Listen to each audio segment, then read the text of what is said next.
Should the rest of the NBA be worried about the Phoenix Suns as we're watching them climb up the seeding? We are now 2 games above 500 after our win tonight against the Washington Wizards. I'm Curtis Jones, and welcome to Suns Digest. If you're here with us all the time, or if you're new, either way, hit that subscribe button if you have not, so you can stay up with all the Suns news here with myself and Bruce. Bruce, not here tonight, but we'll be back again with some more videos tomorrow. We're here to talk about the Phoenix Suns game. These guys are on a tear at the moment. A few games in a row. We are now 23 and 21. It is a very good look, and I think we should be putting the rest of the NBA on their ear.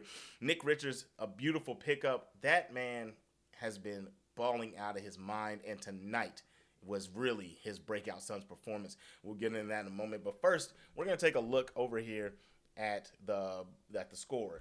And we have 119 to 109 Phoenix's way. It looks a little bit closer than it actually was. Phoenix was dominating majority of the game. I don't know if I want to say dominating, leading majority of the game. And then at the end started to get a little bit closer due to a kind of wavy fourth quarter from the Suns. But either way, the Phoenix Suns came away with another strong win, 23 and 21 on the season. Now, when I ask, should the rest of the NBA be worried? We've gotten some stronger wins a couple games before this, but, tonight we beat the Wizards. Now, we just beat them recently also, and they're 6 and 38. How great of a win is this? And this looks like a little bit closer of a score than we would like to see, right? I mean, that's how I feel. I feel like we should have blown them out, had a stronger game. But, let's look at the Wizards stat line. And one of the things we're going to start with is Jordan Poole with 19 points and 10 assists, 4 rebounds. I mean, he got 4 rebounds of his own. One of the things that I said last time why we beat them was Jordan Poole didn't have a great game. But this time he comes around, very strong performance, and that's all done within 36 minutes. I mean, I love what we're seeing there. But we are talking about the front runner on this team, Kyle Kuzma, with 30 points, a 30 bomb on the Suns' head, and 11 rebounds. He played phenomenal tonight. If you watch the game, man, you saw him. He was getting buckets in a multitude of different ways. I like what I was seeing from their stars. It's just they need some production across the board from everybody. They had a few players in double digits. Valanciunas was playing pretty strong too. I mean, 16 in 17 minutes. I mean, they had some highlights of their own. But let's take a look over at the Suns. We had a lot of highlights of our own. Let's go ahead and start with Nick Richards. 20 points.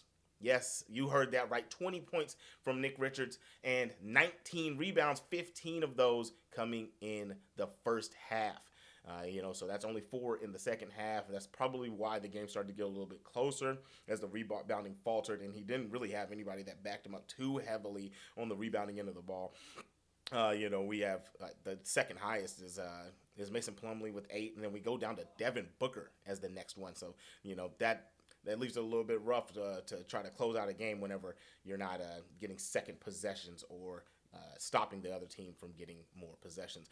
Either way, still coming away with a dub. Nick Richards, a huge reason for that with his 34 minutes. Kevin Durant, 29 points and 5 rebounds, 4 assists. This guy did that in 39 minutes. We have 3 players in 39 minutes, Devin Booker, Kevin Durant, and Bradley Beal. Kevin Durant does 29 points and only got off 1 shot in the fourth quarter. Now, I have a little bit to talk about on that in a minute, but let's get to Bradley Beal. 20 points and 4 assists with 3 rebounds in 39 minutes. Not a bad game at all. We did the podcast the other day. People were trying to tell me in there that Bradley Beal sucks. No, it's just that he's been having a hard time fitting into the system. We've been trying to figure out what to do with him exactly. And coming off the bench, he's been looking pretty solid. 20 points, I'll take it any day of the week. If we're going to call it 6-man, I'll take 20 points from the 6-man any day of the week. Devin Booker, only 18 tonight. Only 18 points tonight and 7 assists with 6 rebounds. Now, not a bad spread, but scoring volume, I want to see more buckets out of Booker. Now, we go down. Grayson Allen comes through with a nice little solid 8 points, but definitely need a little bit more out of him. We had a video on that the other day that Grayson Allen, we could have him on the chopping block, try to get another big to help Nick Richards down there. But Plumlee, 8 rebounds. He did his thing in 14 minutes. But we want somebody that's going to be able to get more minutes down there in the paint, tussling with Nick Richards. Either way, still very strong out here. 16 points from Tyus Jones. I like what I'm seeing here. 5 assists. Interestingly enough, for us to have played so well tonight, nobody in double-digit assists for the Suns.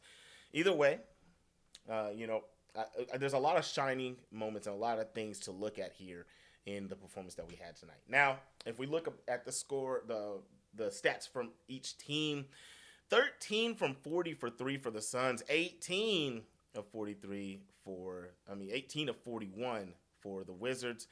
And the free throw disparity is probably where the Suns really, really took off on them. 26 for 28, 92.9% from the free throw line, going up against 7 for 9. I mean, that's triple the free throw attempts for the Suns. And, triple made for the Suns also, above triple made. And they only got 77.8% over there. Rebounding totals, we have 53 to 37. Huge deal. 19 of those going to Nick Richards. You got to love it. On the defensive end of the ball, 41 of them for the Suns. That's a huge deal. It's taking away second chance buckets from the Wizards. 28 assists for the Wizards and 23 for the Suns. I just talked about that. That's obviously the Suns just not really getting too many assists out there. Turnovers, guys. 10 turnovers for the team. That's not very high numbers for the team, but I do want to see us keep those down versus the 8 for the Wizards. Now, strong game from both teams. I like what I saw from both of them. You guys over there, if you're Wizards fans, you got to look at what happened over there. There was a lot of players really stepped up and tried to make something happen, but Phoenix Suns going to pull away with this one, and I'm very happy with what I saw from our guys. From front to back, it was beautiful. But what I said earlier, I wanted to talk about Booker. Kevin Durant, 1 shot in the fourth quarter. Okay, starts getting tight in the fourth quarter. Booker, he only shot 6 in the fourth quarter. But here's something I don't know if Suns fans know. We look at Booker as our guy. Okay, he's supposed to be a clutch player. He's supposed to be our superstar. My man, in the fourth quarter, Kevin Durant has been shooting 57% field goal, and he's been shooting 45% from 3 in the fourth quarter. But we only get 1 shot from him in the fourth quarter. Okay? Booker is only shooting 37% from the field in the fourth, and he's shooting 25% from 3 in the fourth quarter. 1 shot from KD, 6 shots from Booker in the fourth quarter. I think this game could have been bust wide open. We could have really closed this out a lot earlier on if we went the route of Kevin Durant closing the game out instead of Booker getting the majority of the shots. Now, do we want to let him keep getting these reps, especially against the 6-38 Wizards? Yeah, let him keep shooting, get his confidence together so that when we get around playoff time, if we do make it there, if we make these moves during the trade, before the trade deadline, and we get put into a position where we make it maybe 8th, 7th seed and we get into the playoffs, yeah, we need Booker to be confident and ready to put up shots. But with the stat line I'm looking at, I'm kind of worried about him for the moment. For us to keep winning games, I think we need to have the ball in KD's hands, and Booker might need to try to play a little second-hand seat to Kevin Durant when it comes to closing games, if those are the numbers that we're going to get. But all in all, I'm happy with it. Good performance across the board. I'm looking before the trade deadline for us to get another big to go down there with Nick Richards, like I said a moment ago. Grayson Allen, his production is just falling. I know that he's a fan favorite. I know we want him over here. I don't particularly just want him gone, but that trade that was proposed the other day, I think that he'd be a good look to get moved over, and then we can actually get a little bit more production out of Beal and Booker if Beal doesn't get moved before the trade deadline also. With all that being said, that should be it for the evening. I'm Curtis Jones, and remember, guys, let us know how you feel about the game. Let me know what you guys saw tonight, any shining things that you want to talk about. Tell us in the comment section, and we'll talk about it in our next video. And make sure you hit that subscribe button like I mentioned earlier so you can stay up with the Suns news. Suns Digest out, Curtis Jones out, and we'll see you guys next time.